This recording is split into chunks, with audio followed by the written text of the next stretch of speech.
जय गुरुदेव। आज रविवार 27/6/21। गुरुदेव प्रवचन माला का 5वां प्रवचन, श्री कृष्ण लीला के आध्यात्मिक अर्थ। एक अद्भुत प्रवचन है ये। वो तारीख 10/8/1938 को दिया गया है। सज्जनों, आनंद कंद भगवान श्री कृष्ण के चरित्र संबंधी विचार करने से अधिकाधिक आनंद का अनुभव होता रहता है। आनंद का अनुभव ही क्यों, जब भगवान जैसे अनुपम, भागवत जैसे अनुपम ग्रंथ में भगवान का चरित्र अंकित किया गया हो। भागवत का अध्ययन भी आनंदप्रद है, मोक्षप्रद भी है। श्रीमद् भागवत सच्चिदानंद स्वरूप परब्रह्म श्री भगवान का श्री विग्रह है।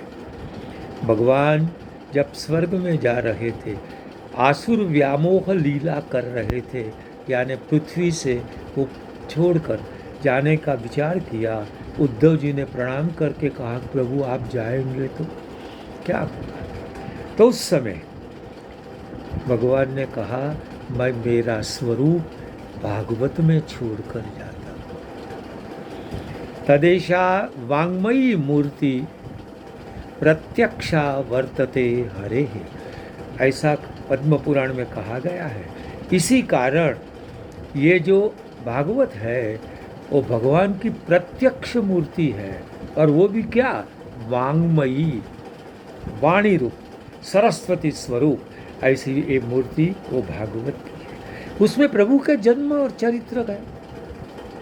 उसके बारे में स्वयं प्रभु ने कहा है, जन्म कर्म च मे दिव्यम यो वेत्ति तत्वतः त्यक्त्वा देहं पुनर्जन्म मामेति सोऽर्जुन। हे अर्जुन, मेरे जन्म और कर्म दिव्य है। एवं यो वेत्ति तत्वतः, जो ये तत्व के साथ इनको जानता है, वो त्यक्त्वा देहम, ये देह छोड़कर पुनर्जन्म को प्राप्त नहीं होता है। माम एति, वो मेरे को प्राप्त होता है। तो हम धन्यवाद है कि भागवत की कथा सुनने का अवसर गुरुदेव हमें दे रहे हैं। तो वो कहते हैं कि भागवत में श्री कृष्ण की कथा आध्यात्मिक दृष्टिकोण से देखनी चाहिए। उस दृष्टि से विचार किया जाता है। भागवत में प्राय सभी लीलाएं आध्यात्मिकता के साथ जुड़ी हुई है, क्योंकि व्यास जी ने अन्य कथाएं अन्य पुराणों में, महाभारत में, सब में की, फिर भी उनको शांति नहीं मिली। भागवत में आती है कथा, नारद जी से वो फरियाद करते हैं। असमग्र इव प्रतिभासी, नारद कहते हैं, यू आर अनटोटल, असमग्र जैसे लगते हैं। There is something wanting in you, आप असमग्र दिख रहे हैं। व्यास ने कहा, इतना करने पर भी मुझे तब उसको कहा गया कि आप भगवान की रहस्यमय लीलाओं का वर्णन करें, और वो आध्यात्मिक दृष्टि से व्यास जी ने वो लीलाओं का वर्णन किया। इसलिए भागवत सबसे श्रेष्ठ ग्रंथ माना जाता है। श्रोता और वक्ता, उसके आधार पर ही भागवत का महत्व भलीभांति समझ सकते हैं। देखिए, उसका श्रोता कौन है? महाराजा परीक्षित, जिसने जान लिया है कि 7 दिन में मेरी मृत्यु होने वाली है। अब उसको संसार के कोई विषय में रस नहीं है, केवल उसको मुक्ति प्राप्त करनी। सुखदेव जी से वही बातें, प्रश्न भी ऐसा ही करते हैं कि मरणासन्न व्यक्ति को क्या करना चाहिए। सुखदेव जी उसे कहते हैं, भाई तू मुक्ति की चिंता मत कर।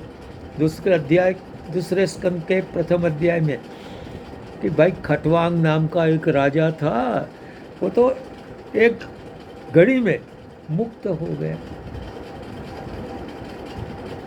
तो उसने देवों को युद्ध में मदद की, देव जीत गए। देवों ने कहा क्या चाहते हैं, कहता है मुझे बता दीजिए मेरा मृत्यु कब है।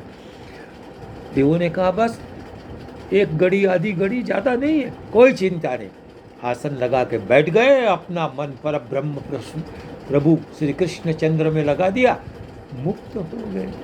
तो मुक्ति को आधी घड़ी का काम है।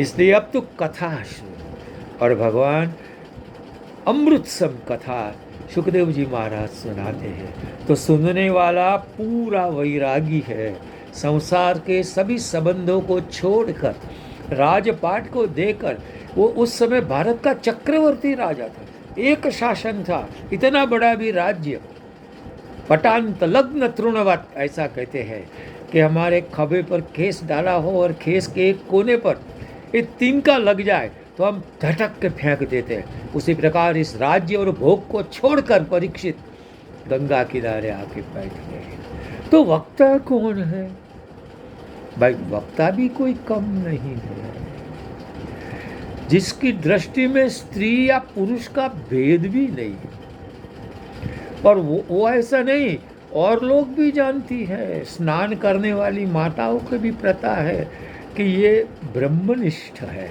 पर ब्रह्म में उसका मन लगा हुआ है, जिसको और कोई चिंता नहीं है। तो क्या आप ऐसे महापुरुष के मुख से राजस या तामस कथा सुनेंगे?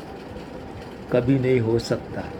सुखदेव जी ने जो कथा बताई है वो बिल्कुल याद रखे मगज में।